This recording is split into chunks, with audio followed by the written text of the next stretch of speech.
Good morning all. আজ ছিল 7 art চ্যালেঞ্জের ডে 41। মাঠে গিয়ে সর্বপ্রথম শুরু করে দিলাম রানিং 2 পাক করে 3 সেট, তারপরে করলাম স্কিপিং 50টা করে 2 সেট, তারপরে থেরাব্যান্ডের সাহায্যে করে নিলাম পুশ আপ 12টা করে 4 সেট, তারপর করলাম পুল আপ 7টা করে 4 সেট। দিয়ে বাড়িতে এসে ডাল আর সেদ্ধ ডিম দিয়ে খেয়ে নিলাম ভাত, দিয়ে স্নান করে স্কুলের জন্য রেডি হয়ে চলে গেছিলাম স্কুলে। দিয়ে বাড়িতে এসে খেয়ে নিলাম টক দই আর লাল আলু সেদ্ধ, দিয়ে চলে গেছিলাম জিমে। আর জিমে আজ ছিল ব্যাকের ওয়ার্কআউট। সর্বপ্রথম মারলাম পুল আপ 8টা করে 4 সেট, তারপর করলাম কেবিল রো 10টা করে 4 সেট, তারপরে মারলাম বারবেল রো 12টা করে 4 সেট। আর আজকের অর্গানাইজেশন তোমরা দেখতেই পাচ্ছ।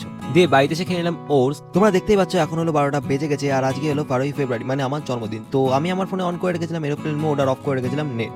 তো এখন আমি নেটটা অন করবো, তো দেখা যাক কে কে মেসেজ করেছে। তোমরা দেখতেই পাচ্ছ আমার ফোনে এখন মেসেজ ঢুকে গেছে ফ্রম এল স্পিনার। এছাড়াও এল স্পিনার আমাকে মেনশন করেছিল একটা স্ট্যাটাসে, তো চলো দেখি।